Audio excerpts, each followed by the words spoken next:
Laurie Allon et bienvenue chez Endologue, le podcast qui t'apporte un max de fun et de légèreté dans ta vie d'endo.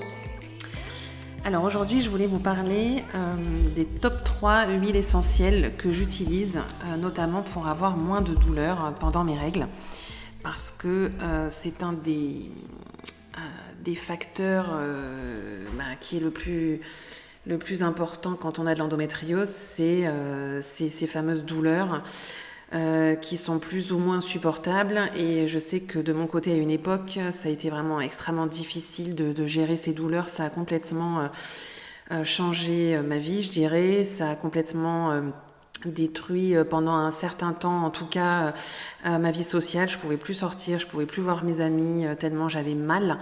J'avais du mal à aller travailler, donc je restais couchée pendant 3 jours à la maison.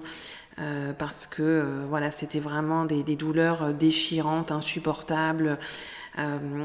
Dès que j'avais plus mes règles, en fait, j'avais eu tellement mal avant que j'avais l'impression que mon utérus en fait cicatrisait pendant genre une semaine ou 2. Comme si, alors je savais pas ce que c'était encore, mais j'avais l'impression en fait que j'avais accouché et que mon utérus, ou alors que j'avais eu une opération en fait. Et que j'avais l'utérus qui était en train de cicatriser, de se remettre pendant genre une semaine ou 2 pour ensuite après ça allait mieux, mais donc c'était vraiment des douleurs très vives, comme si on me mettait un couteau dans le ventre, dans l'utérus, donc c'était vraiment atroce. Et les médecins à l'époque m'aidaient pas vraiment pour les douleurs, à part me dire de prendre la pilule, mais moi je voulais pas prendre la pilule parce que je voulais un enfant. Donc en gros, il fallait que je souffre en silence et que je me la ferme en fait. Donc c'est vrai que c'est vraiment à partir de cette époque-là que j'ai commencé à me renseigner, à regarder sur le net pendant des heures et des heures s'il y avait des choses qui pouvaient pas aider. En dehors des médicaments en fait, pour que j'ai plus mal quoi, parce que c'était tellement horrible. Je pense qu'à l'époque on m'aurait demandé de faire le tour du monde pour juste acheter un truc qui me soulage de ces douleurs, je l'aurais fait en fait, tellement c'était atroce. Et en fait, donc j'ai commencé à regarder un peu sur le net, et c'est vrai que moi j'ai eu le diagnostic de l'endométriose et les douleurs notamment, c'était en 2013, donc à cette époque-là, c'est pas comme si c'était il y a 20 ans, mais quand même, on parlait beaucoup moins en fait de ça. Et je pense aussi qu'on parlait beaucoup moins des huiles essentielles, de la naturopathie, des choses un peu douces, alternatives, en plus des traitements médicamenteux en fait. Donc j'ai mis longtemps franchement à trouver, et c'est vrai qu'aujourd'hui l'information on la trouve beaucoup plus facilement. Mais en fait j'avais réussi à regarder sur des sites un peu alternatifs, des gens qui faisaient de l'arboristerie par exemple, qui travaillaient beaucoup avec les plantes. Et j'avais trouvé en fait trois huiles essentielles majeures que j'utilise toujours depuis, qui me quittent jamais. Donc j'en ai notamment dans mon sac au cas où, pour parer à toute éventualité si je suis en déplacement ou si je suis pas chez moi quand j'ai mes règles et que j'ai peur d'avoir mal. Je sais que je les ai toujours sur moi et déjà ça me rassure. Et je peux en mettre rapidement sur le ventre. C'est facile. On peut le faire facilement dans les toilettes ou même dans la rue. On s'en fout en fait. Je l'ai déjà mis dans le métro, dans le tram, enfin bref, l'essentiel c'est de pas avoir mal. Donc en gros on s'en fout un peu de ce que disent les autres ou ce que pensent les autres. Ça peut même aider à faire que ça sente bon dans le métro finalement, les huiles essentielles, donc c'est cool. Donc en fait là ce que je voulais vous présenter, c'était vraiment les 3 huiles que j'utilise le plus, et c'est aussi en dehors de mes règles. Je vous expliquerai pourquoi. Alors ce qu'il faut savoir aussi, c'est que quand même les huiles essentielles, c'est quelque chose qui est très puissant, puisque c'est vraiment l'essence de plantes. Et donc il faut faire quand même attention à bien les utiliser et pas faire n'importe quoi. Donc pour vous donner un exemple, moi la première fois que j'en ai utilisé, j'avais aucune vraiment connaissance de la façon dont ça s'utilisait et surtout de la puissance de ce truc. Donc ce que j'ai fait, en fait je me suis mis de la sauge slarée sur le bide, sans rien comme ça. J'ai limite vidé le pot tellement en fait j'étais en mode désespoir, donc je voulais vraiment plus avoir mal. Sauf qu'en fait je me suis un peu cramé le bide, voilà. Donc j'ai eu des plaques, j'ai eu limite une brûlure en fait. Et donc j'ai fini à la pharmacie pour me mettre une crème quoi, anti-brûlure. Et la pharmacienne m'a dit ah non mais attendez, faut faire gaffe, hein. Enfin faut pas déconner avec les huiles essentielles quand même, hein. C'est pas juste on pense que c'est des plantes et tout et que voilà, mais non faut faire gaffe. Donc j'ai bien compris le message et donc voilà, si vous voulez éviter quand même de vous cramer le bide ou voilà, faut faire vraiment très très attention. Alors, ce que je voulais vous dire, c'était la première huile essentielle. Donc, si vous devez en avoir qu'une seule chez vous, à mon avis, parce que celle-là, pour moi, elle est miraculeuse, c'est l'Achillée millefeuille. Alors, l'Achillée millefeuille, c'est vraiment ma préférée. Elle est connue pour être hyper efficace pour les douleurs de règles. Bon, ça tombe bien, c'est ce qu'on cherche. Pour tout ce qui est crampes en fait, voilà, vu qu'on sait que les douleurs de règles c'est vraiment des crampes au niveau de l'utérus, c'est vraiment hyper efficace. Elle a aussi des propriétés anti-inflammatoires, donc c'est très bien quand on a de l'endométriose puisqu'on a vraiment ce terrain inflammatoire. Et elle a aussi un effet qui est tonique et stimulant, donc ça aide bien aussi pendant cette période parce qu'on est quand même au bout du rouleau et on est quand même en mode je vais un peu crever. Donc l'effet tonique ça aide beaucoup et je dois dire que c'est vraiment ma number one, l'Achillée millefeuille.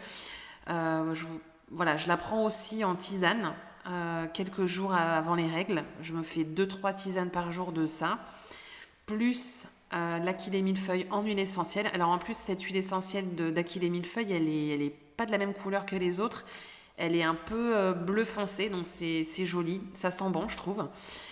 Et donc moi ce que je fais c'est que je mets de l'huile végétale, donc, et voilà, pour éviter de se cramer comme je l'avais fait il y a quelques années. Je mets de l'huile végétale, alors soit de l'onagre, soit de l'amande douce tout simplement, ce qui se trouve le plus facilement en fait, dans le creux de ma main. Et ensuite je mets 1 ou 2 gouttes d'Achillée millefeuille toujours dans le creux de ma main, je mélange un peu et je masse mon ventre.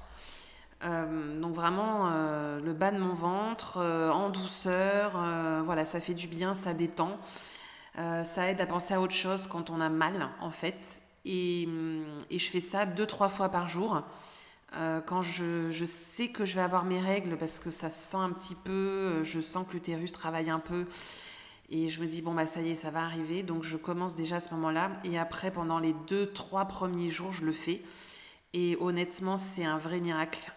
Ça m'a vraiment beaucoup aidé dans la gestion de ces douleurs. Donc voilà, si vous en avez qu'une à acheter, c'est vraiment celle-ci. Après, il y en a 2 autres que j'adore aussi, qui sont plus connues. Donc on a en deuxième la camomille romaine. Alors la camomille romaine, elle est connue évidemment pour les propriétés calmantes, hein. On fait aussi les tisanes de camomille parce que ça va calmer aussi bien le corps, donc l'aspect physique, mais aussi l'aspect plus mental. Et Dieu sait si on en a besoin, je pense, pendant les règles, quand on souffre à ce point-là. Donc moi je sais que je l'utilise aussi pour me calmer. Je peux m'en mettre aussi sur le ventre ou 1 ou 2 gouttes sur les poignets que je respire pour justement m'aider à gérer les douleurs et pas me mettre en mode en mode fermé, en mode négatif, en mode mon Dieu je vais crever, j'ai trop mal, c'est horrible et tout. Au moins je sais, voilà, je respire la camomille romaine et ça m'aide à passer le cap en fait, à me dire c'est bon, tu vas gérer. Tu vas pas avoir mal, tu sais ce qu'il faut faire, voilà, donc tu vas gérer tes douleurs, il n'y a pas de problème. Et voilà, ça m'aide beaucoup en fait à ce niveau-là. Et elle aide aussi quand même la camomille à travailler sur les troubles digestifs qu'on peut avoir. Moi je sais que souvent pendant ces périodes, J'ai soit beaucoup de constipation, soit beaucoup de diarrhée. Donc voilà, je suis pas au top à ce niveau-là. Peut-être que vous aussi. Donc ça aide aussi pour ces troubles digestifs-là, en fait, à calmer un petit peu le système intestinal. Et la troisième huile essentielle que j'affectionne aussi particulièrement, c'est l'huile essentielle de mandarine. Donc elle peut être blanche ou jaune. Moi j'aime bien la blanche. En fait, la mandarine, c'est très connu pour aider à apaiser les angoisses, en fait, et le stress. Et encore une fois, voilà, moi pendant cette période, ça m'aide beaucoup à passer ce cap en douceur, en fait, à vivre en fait mes règles de façon plus positive, à me dire que voilà, c'est le moment du cycle, c'est un moment normal. Quelque part, mon corps il se purifie, même si parfois c'est un peu douloureux et encore aujourd'hui, maintenant, franchement, ça va bien. Mais la mandarine, en fait, ça a un effet vraiment très apaisant sur la sphère psychologique. Donc c'est un vrai soutien. Et d'ailleurs, je l'utilise pas uniquement pendant mes règles, hein, j'utilise pendant tout le long du mois. Je sais que voilà, je l'ai toujours dans mon sac. Par exemple, moi, je stresse en avion, j'ai peur de l'avion, mais grave, et en fait, il faut que je le prenne souvent pour mon boulot. Et donc, du coup, quand je monte dans l'avion, avant de décoller, je respire de la mandarine et ça m'apaise beaucoup. Donc, par exemple, voilà, c'est ce qui est bien en fait avec les huiles essentielles, c'est que voilà, si vous achetez l'aquilée, la mandarine ou la camomille, bien sûr que ça vous servira en priorité pour vos règles et vos douleurs, mais vous pouvez l'utiliser vraiment pour des tas d'autres propriétés, d'autres situations dans la vie. Donc c'est bien en fait, puisque ça vous accompagne vraiment tout au long de l'année, de la journée. Et ça a vraiment des propriétés très fortes à la fois sur la partie physique et l'aspect émotionnel en fait. Même si vous ne voulez pas forcément vous en mettre sur le corps, juste le simple fait de la respirer, ça va vraiment avoir des propriétés en fait très très fortes sur le système nerveux en fait. Donc voilà, je pense que si vous avez vraiment 3 huiles essentielles à acheter, à investir, on va dire, dedans, c'est vraiment ces trois-là, mandarine, achillée millefeuille en number one, et la camomille romaine. On verra aussi sur un autre podcast qu'on peut utiliser ces plantes justement pour plutôt sur une partie tisane en phytothérapie. Donc voilà, je vous invite en fait à télécharger le e-book en fait sur les douleurs que j'ai sur mon site andolof.fr. On retrouve aussi le podcast sur le site et puis je vous dis à la semaine prochaine. On parlera justement des tisanes qu'on peut se faire pour nous aider encore plus à gérer notre cycle et gérer nos douleurs. Donc j'ai hâte de vous retrouver pour la semaine prochaine sur ce sujet. Et dites-moi aussi ce que vous utilisez comme huile essentielle, ça m'intéresse parce qu'on a peut-être des expériences différentes. Donc c'est toujours sympa de savoir un peu ce que...